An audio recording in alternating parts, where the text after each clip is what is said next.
You know that custard tart you love?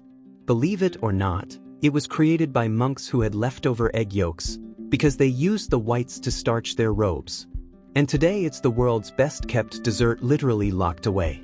20,000 of them are sold every single day. The queue never ends, and, dramatic pause, a secret recipe has been guarded for nearly 2 centuries. Come along, and we'll uncover the full story of the real Pastel de Belém. Before the 19th century, monks and nuns used huge amounts of egg whites to starch their religious habits. That vegetable starch kept their robes crisp and immaculate. What was left over? Mountains of egg yolks. Portuguese convent kitchens have always been a school of creativity and zero waste, so those yolks found their destiny in sweets. The original recipe that would later give rise to the Pastel de Belém was born precisely there, in the ovens of the Jerónimos Monastery. Over time, the little pastry was perfected. A crispy puff pastry shell and a cream of egg yolks, milk, and sugar, lightly burned on top to create that dark, caramelized crust. The tradition of Portuguese convent sweets had just given birth to one of its greatest masterpieces. With the liberal revolution of 1820, religious orders were extinguished in Portugal. In 1834, all convents and monasteries were closed, and the religious were expelled. A small sugar refinery located next to the Jerónimos Monastery, which already sold a few different products, became the refuge where someone connected to the monastery started offering those creamy little tarts. The location was strategic, near the monastery and Belém Tower, which attracted countless visitors. Word of mouth did the rest. Soon the pastries became known by the name of the place, Pastel de Belém.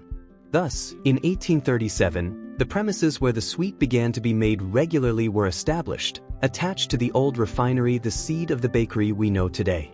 The year was 1837 when the original recipe, until then an oral secret passed down among the monks, was sold to Domingos Rafael Alves, a Portuguese entrepreneur returning from Brazil. Alves acquired the formula and started larger-scale production, founding the Fábrica dos Pastéis de Belém.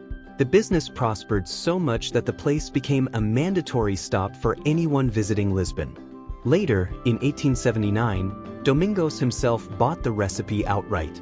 Since then, production has never stopped, and Domingos Rafael Alves's descendants have run the establishment to this day. The Office of the Secret is where the master bakers still prepare each batch by hand. The professionals who work there sign a strict confidentiality agreement, and the recipe has never been revealed. Here is a classic confusion. Pastel de Belém and Pastel de Nata are not the same thing.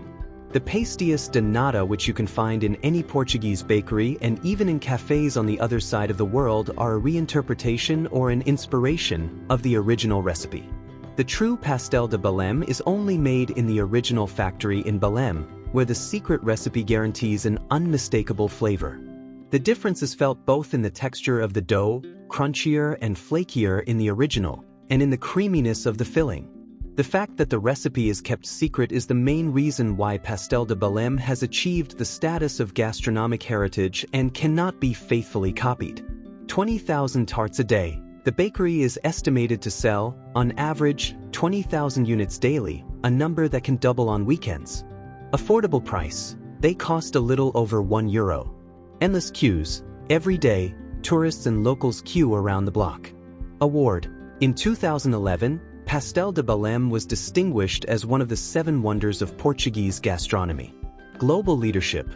In 2023, Pastéis de Nata topped the dessert ranking on Taste Atlas, being considered by the international community one of the best desserts on the planet. International expansion. The fame of Pastel de Nata reached China through Macau, India, former Portuguese state of Goa, Portuguese-speaking African countries, Brazil, and even fast food chains such as KFC in Asia. Presence in Brazil.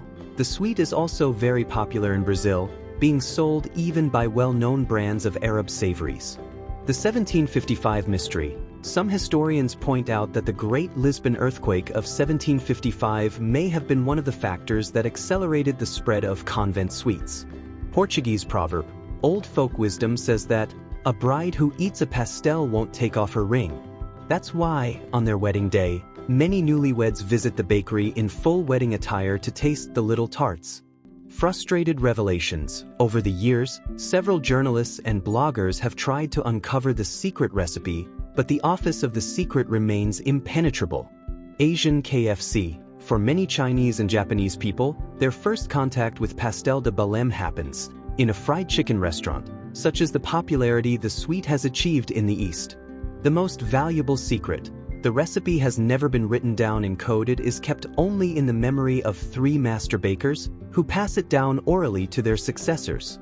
So, the next time you enjoy a pastel de nata, remember, in Lisbon, there is a great-grandfather of all those versions, a tiny treasure of puff pastry and cream that was born from waste, survived the closure of convents, was sold to an entrepreneur, guarded by generations, and ended up conquering the world. Pastel de Belém is not just a sweet, it is living proof that the greatest luxury can spring from necessity and that a well-kept secret can travel the planet. Now I want to know from you, have you ever tasted the real Pastel de Belém? Have you faced that endless queue in Lisbon? Or do you know a pastel de nata that, in your opinion, comes close to the original? Tell us in the comments below. If you enjoyed this golden, crispy story, hit that like button to help the channel grow. And if you're not subscribed yet, subscribe now and ring the bell because every week a new story is coming out of the kitchen. See you on the next plate.